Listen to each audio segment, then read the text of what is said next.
Dan tentunya selama sebulan ke depan, saya akan bicara satu kalimat dan tidak pernah akan berubah, yaitu Turki, Turki, dan Turki. Nah, kenapa saya selalu bilang Turki? Jadi gini, Bapak Ibu, saya akan cerita sedikit tentang ilmu otak ya, ilmu otak. Jadi ilmu otak itu seperti ini. Ilmu otak itu seperti ini, supaya Anda semua itu paham ya, bahwa otak kita itu seperti kayak sebuah software komputer, ya. Jadi software itu kan semua tergantung dari apa input, apa yang masuk, dan outputnya itu tergantung dari apa yang dimasukkan.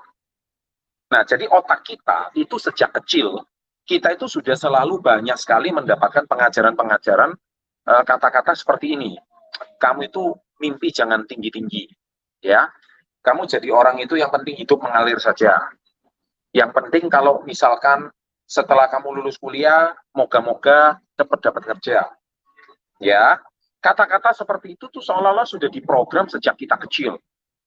Dan kita nggak pernah mendapatkan satu program otak yang mana otak kita itu mendapatkan kata-kata seperti ini. Setelah tamat kuliah, ciptakan lapangan kerja. Setelah tamat sekolah, bukan cari kerja, tapi menciptakan banyak reseller. Setelah tamat kuliah, 2-3 tahun bisa jalan-jalan ke luar negeri. Hampir nggak pernah. Kenapa? Karena gurunya sendiri juga nggak pernah ke luar negeri. Nah, jadi sebetulnya sekolah itu sudah secara nggak langsung menciptakan input untuk menciptakan kita menjadi orang miskin berikutnya. Nah, Anda bisa bayangkan apalagi sekolah negeri. Saya bukan menghina sekolah negeri ya, tapi sekolah negeri kita itu taraf gurunya itu juga sangat berbeda dengan sekolah swasta. Sekolah swasta masih agak mending, karena uang sekolahnya lebih mahal. Tapi sekolah negeri grade-nya lebih rendah. Kenapa? Karena disubsidi oleh pemerintah. Sekolahnya gratis, uang sekolahnya gratis, bukunya aja yang bayar. Nah, kalau Anda sudah gratis, negara yang subsidi, bagaimana Anda mau menciptakan sebuah output yang bagus kalau inputnya saja sendiri seperti itu? Nah, oleh sebab itu, sejak kecil, belum lagi sampai di rumah. Di rumah kita dengan berbagai macam keluarga di Indonesia. Anda tahu keluarga di Indonesia itu mayoritas apa? Petani, nelayan, kemudian karyawan atau pedagang kecil. Nah, akhirnya karena kita itu menjadi seseorang yang apa ya, kalau boleh saya katakan, kita itu nyaris tidak pernah dibesarkan dengan pengajaran-pengajaran pendidikan-pendidikan yang benar. Nah, ketika kita hari ini ditawarkan, siapa mau ke luar negeri? Anda langsung otaknya nggak nyambung, karena softwarenya nggak ada. Siapa di sini yang pengen 100 juta satu bulan? Boro-boro 100 juta satu bulan. Bisa dapat gaji UMR aja udah alhamdulillah. Sekarang Anda lihat, lagi buruh lagi demo. Anda lihat kalau buruh lagi demo tuh jumlahnya berapa? Ratusan ribu orang, gila nggak? Karena otaknya diprogram semuanya itu hanya bagaimana cuman menciptakan, mencetak gaji, mendapatkan gaji. That's it.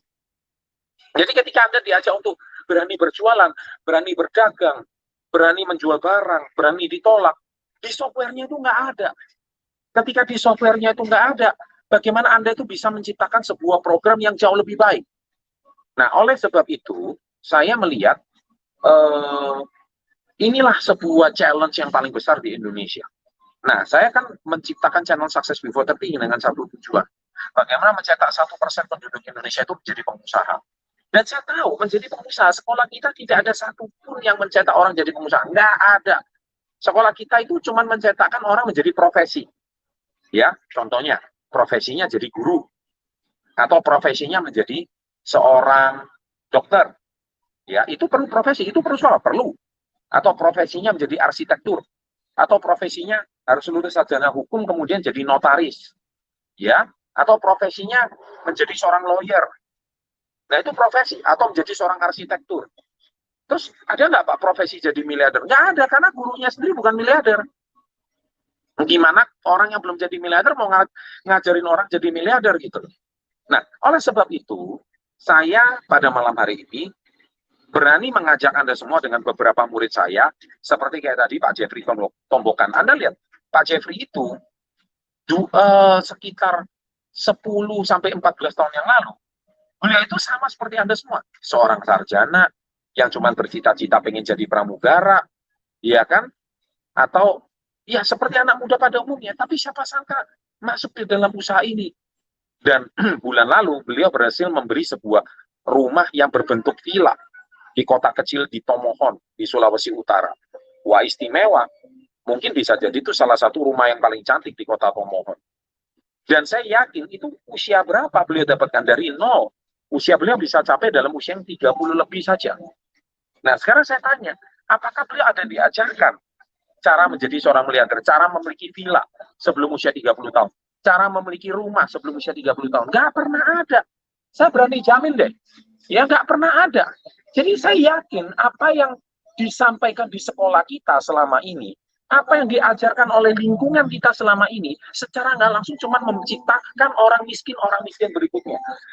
Ditambah lagi kita lihat di Indonesia, hampir semua televisi, hampir semua kolom gosip, semua artis-artis top, itu tidak pernah, mereka cuma pamer kekayaan, tapi mereka tidak pernah mengajarkan cara mendapatkan kekayaan. Ya, Anda cuma dijadikan bahan konsumsinya aja. Anda cuma dijadikan komoditinya untuk nonton mereka setiap hari. Iya kan? Supaya ngefans nama mereka dan pakai produk mereka. Apa mereka dapat endorse apa, Anda pakai produk. Tapi Anda tidak pernah diajarkan how to. How to itu cara untuk bagaimana sukses kayak mereka. Ya kan? Oke, orang berpikir enak ya jadi artis. Ya udah, silakan Anda jadi artis. Tapi berapa banyak orang yang melamar jadi artis, ujung-ujungnya berakhir dengan nggak ada yang sukses. Nggak usah jauh-jauh lah, bangun channel YouTube aja. Mau dapat 10.000 subscriber aja nggak gampang kan? Nah, sama. Jadi oleh sebab itu, hanya channel Success Before 30 yang konsisten mengajarkan how to, cara untuk Anda mendapatkan kesuksesan sebelum usia 30 tahun. Konten kami memang konten yang nggak mungkin rame seperti artis yang ngeprank lah, artis yang pamer kemewahan lah, artis yang pamer kehidupannya sehari. Pasti nggak mungkin serame mereka. Karena apa? Karena konten kami konten edukasi. Dan semua orang itu kadang-kadang nggak suka diedukasi, sukanya dihibur. Makanya otaknya orang Indonesia itu otak hiburan semua. Iya kan? Nggak ada yang otak edukasi, kadang nggak nyampe. Nah, oleh sebab itu saya berusaha untuk menerjemahkan segampang mungkin, sesederhana mungkin, termasuk cara yang termudah menuju ke Turki. Nah, malam hari ini kita dengan beberapa murid itu konsisten mengedukasi supaya kita nggak mungkin mengganti software Anda. Tapi yang benar adalah kita harus memberikan banyak input supaya output Anda itu benar. Itu pun kadang-kadang output Anda keluarnya dengan ragu-ragu. Mana bisa saya ke Turki? Mana bisa saya sukses sebelum 30? Mana bisa saya punya rumah? Mana bisa saya punya mobil? Iya kan? Mana bisa saya? Semua otaknya seperti itu. Kenapa? Otak Anda sudah error. Otak Anda ini semuanya adalah yang berlawanan dengan apa yang diedukasi sama pemerintah saat ini. Nah, oleh sebab itu, pada malam hari ini, saya dengan senang hati mengajarkan kepada Anda, bersama banyak murid-murid saya yang sudah banyak menjadi miliarder sebelum usia 30 tahun. Rata-rata murid saya, Anda tahu pembicara kita tadi yang pertama, Bapak Chris Francisco, beliau seorang sarjana S2, beliau seorang bankers, ya, seorang kalau orang rata-rata, waduh bisa kerja di bank keren amat. Beliau malah meninggalkan jabatannya sebagai seorang bankers, keluar. Malah beliau meninggalkan usahanya, meninggalkan pekerjaannya, dan full time menjadi reseller KG Indonesia. Anda lihat Pak Jeffrey Tompokan tadi, beliau seorang pria, mau menjadi pramugara, tapi beliau meninggalkan pekerjaannya semua, dan beliau mau full time di usaha ini. Dan sekarang mereka bisa keliling dunia bersama dengan kami. Nah, pertanyaan saya sekarang satu, apakah kalian adalah calon sukses before 30 berikutnya? Kalau kalian mau jadi calon sukses, saya cuma pesan satu, it's all about mindset, right? So, katakan sama-sama saya, it's all about mindset. Jadi mindsetnya ini, itu adalah software yang tadi saya ceritakan. Bagaimana Anda hari ini mau mengubah nasib kalau softwarenya masih software yang Anda pelihara dari sekolah, dari kecil, dari lingkungan Anda selama ini? Impossible. Anda lihat berapa banyak ya murid-murid kita ini ya, semuanya itu berlatar belakang orang tuanya aja naik pesawat aja nggak pernah. Ya, naik pesawat aja nggak pernah. Tetapi berkat bisnis KK, ya, itu mereka tuh bisa ngajak orang tuanya ke luar negeri. Seumur hidup baru bisa pertama kali bikin paspor. Ayo, saya mau tanya di sini. Kalau minggu lalu saya tanya siapa yang belum pernah naik pesawat. Ya kan, banyak banget. Nah, sekarang saya pertanyaannya simple. Saya nggak mau nanya siapa yang pernah naik pesawat. Siapa yang belum pernah ke Jakarta? Angkat tangan. Tuh, simple kan? Saya tanya, kecuali orang Jakarta ya, siapa yang belum pernah menginjakkan kaki di kota ibu kota Jakarta? Ayo coba tulis di kolom komen. Ayo, saya tunggu ketikannya. Siapa yang belum pernah ke ibu kota Jakarta? Nah, tuh Anda lihat. Banyak banget orang yang belum pernah ke ibu kota Jakarta. Iya kan? Ke Jakarta aja belum pernah, apalagi ke Singapura. Ke Singapura aja belum pernah, apalagi mau ke Turki. Nah, nanti bulan Maret kita mau ke Jakarta, ke Singapura mungkin kalau naik Singapore Airlines, kalau enggak kita naik Emirates itu dari Jakarta langsung ke Dubai. Dubai baru ke Turki. Gila enggak? Ya kan? Jadi sebelum ke Turki kita ke Dubai dulu. Anda dalam bisnis ini, Anda benar-benar bisa mengubah nasib. Jadi gini ya, Pak, caranya gimana ke Turki? Caranya silakan kontak mentor kalian. Tapi sebelum kalian kontak mentor kalian, saya mau tekankan satu kalimat dulu pada webinar malam hari ini. Anda tidak perlu ya mikir jauh. Maksudnya mikir jauh itu gini, Pak, otak kecil saya, Pak, otak kiri saya ini terutama orang otak kiri ya. Otak kiri itu berpikir gini, mana mungkin saya ke Turki, Pak?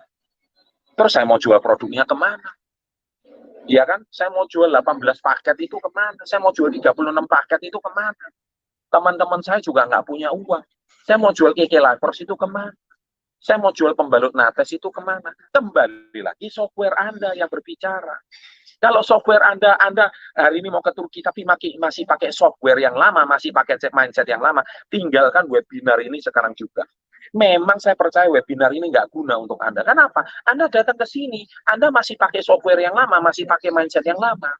Tapi kalau Anda malam hari ini mau datang dengan mindset yang baru, Pak, saya mau belajar. Saya mau belajar untuk percaya, Pak. Saya tahu, saya bukan dari keluarga orang berada. Saya tahu, Pak, saya bukan dari keluarga orang yang nggak punya apa-apa. Saya bukan dari keluarga orang yang punya modal. Saya cuma lahir di daerah, Pak. Saya bukan orang ibu kota. Tapi, saya mau tekankan, saya mau mengubah nasib saya. Saya mau bekerja keras. Saya mau mengubah software saya. Saya mau mengubah mindset saya. Kurang 1 bulan ini, saya percaya saya pasti bisa. Nah, silakan Anda stay di webinar ini. Hanya orang-orang seperti inilah yang bisa maju. Hanya orang-orang seperti inilah yang bisa mengubah nasibnya. Ajarin kami, Pak. Bagaimana supaya saya bisa menjual produk kepada orang yang tidak dikenal. Ajarin kami, Pak. Bagaimana menjual KK Lifers kepada orang yang membutuhkannya. Ajarin kami, Pak.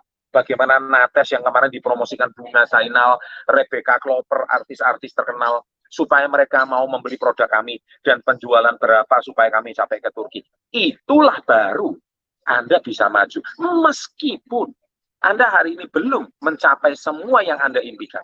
Tapi kalau Anda mau belajar untuk percaya, Anda mau mengubah nasib, disitulah titik awal perubahan nasib Anda akan terjadi.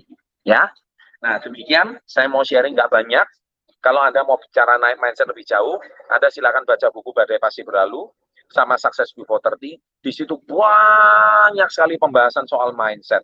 Disitulah perlahan dan perlahan itu akan mengubah software Anda. Sampai jumpa di CBC tanggal 18 Desember. Di situ ada satu pertemuan yang sangat luar biasa yang akan juga mengubah belief kita, mengubah mindset kita untuk lebih dalam, dan supaya software Anda akan diganti, supaya tidak diprogram seperti yang di sekolah-sekolah sebelumnya, dari kecil sampai Anda dewasa saat ini. Bukan kebetulan Anda hadiri webinar malam hari ini, karena webinar malam hari ini akan mengajak Anda mengubah nasib Anda. Semua perubahan nasib dimulai dari perubahan mindset. Sukses untuk Anda, selamat malam, dan salam hebat luar biasa.